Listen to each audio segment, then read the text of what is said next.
Welcome back to the Pink Table. We are 10 days away from the start of the Serie A. We are nice and relaxed from our vacation. We're getting really excited. The season's about to kick off. The stadiums look to be opening up. We have our green passes. We're ready to go to the stadium. What we're going to do now is leading up to it. We're 10 days. Every day before, we're going to do two teams. We'll dive in depth of just the formation, what it's looking like now, and any news around those teams. So today we're going to go over in alphabetical order. No preferences there. We're going to go for Atalanta and Bologna. Let's take a look at that.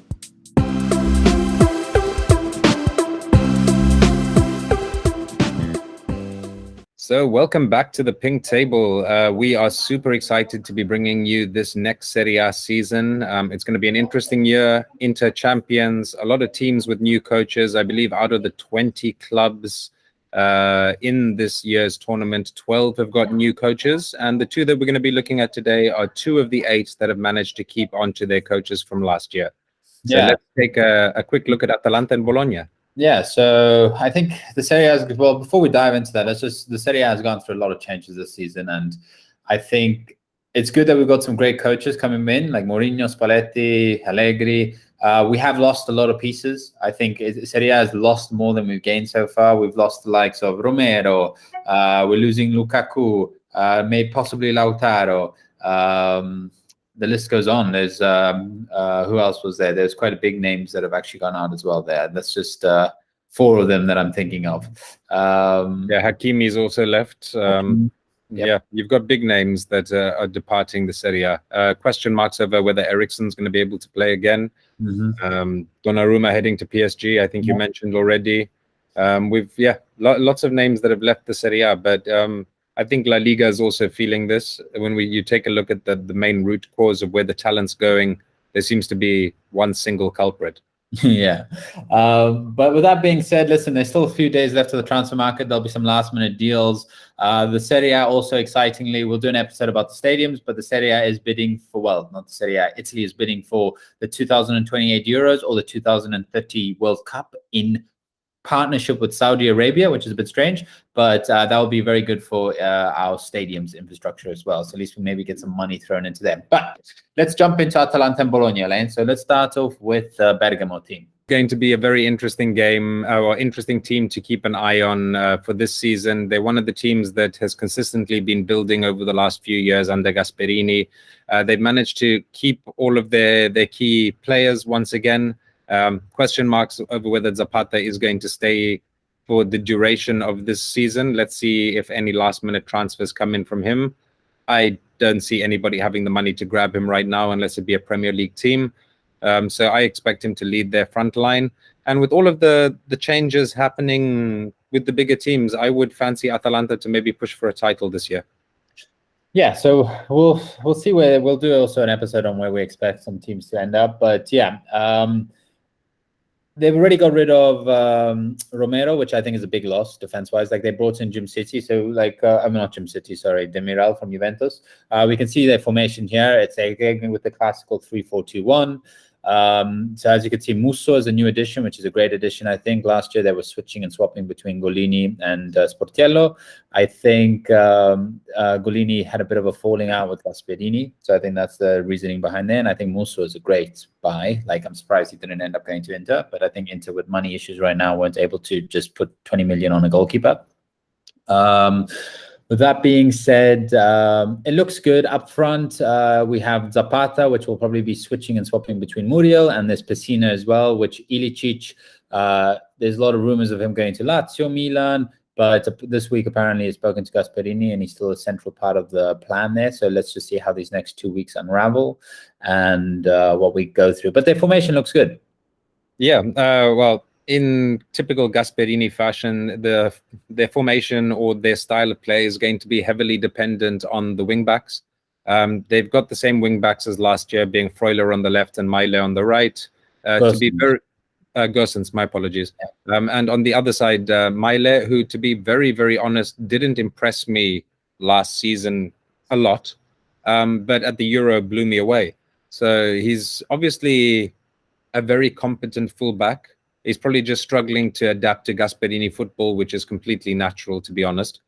And if he can carry that form over from the Euro, I think that Atalanta have got a serious right back on their hands. There was rumor that Gasperini wanted Florenzi as well from Roma, but looking more and more like a deal might be pushed through between Milan and Roma for the Roman-born fullback. So quickly, Elaine, what was your judgment here? Would you say it's approved as a better team than last year or not approved?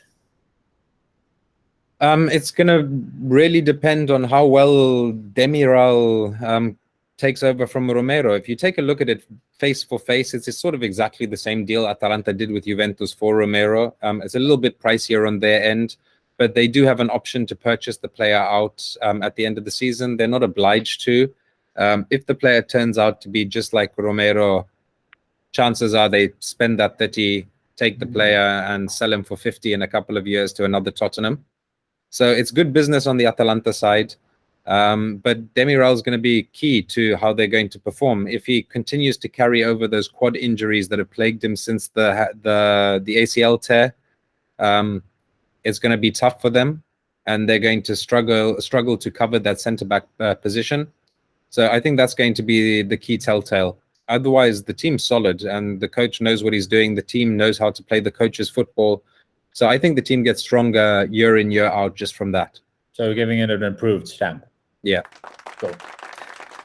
Okay, so now that Atalanta has been approved, let's move on to Bologna. So Mijhilovic still being the coach there. As we mentioned, he's remaining for another season. They play their classical 4-2-3-1. Do you want to go through their formation quickly and see what new additions they have?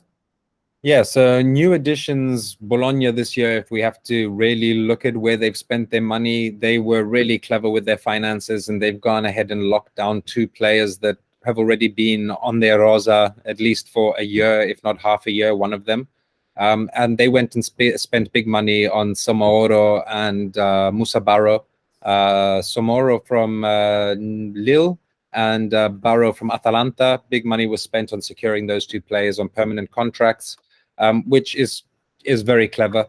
But the team is solid. It's not much has changed. Skorupski in goals. He's been there for a life now since he left Roma.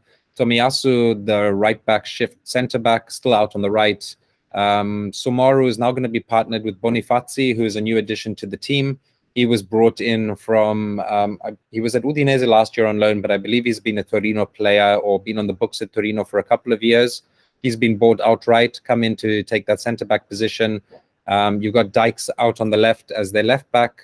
The central midfield, the defensive midfield is going to be locked down by the usuals, Vanberg and Schouten, with Soriano just ahead of them.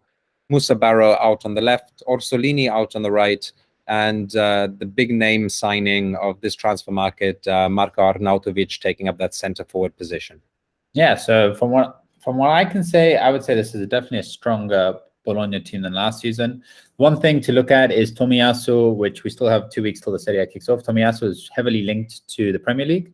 So that could be another loss to the Serie A because Tomiyasu did bring a higher level to the Bologna team. So let's see how that plays out. But overall, I think Bologna can achieve a lot more this season. They've kept the core of their team from last year. Mijhilovic definitely does build on that. He throws in a lot of youth players. I think Bologna is setting themselves up to, if they carry on in this manner for the next few years, to get reap the rewards, to pick up the fruits that they've planted essentially.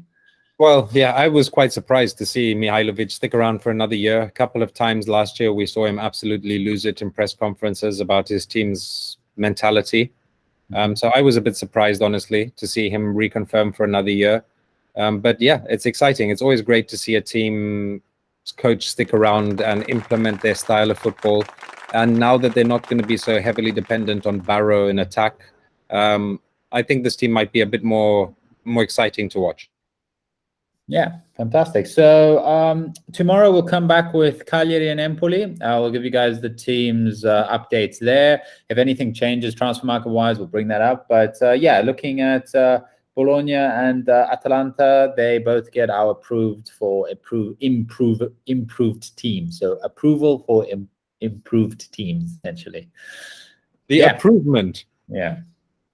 Okay. So thank you all for tuning in to this episode of the Pink Table. If you haven't already, please like and subscribe, and we'll see you all tomorrow for Cagliari and Empoli.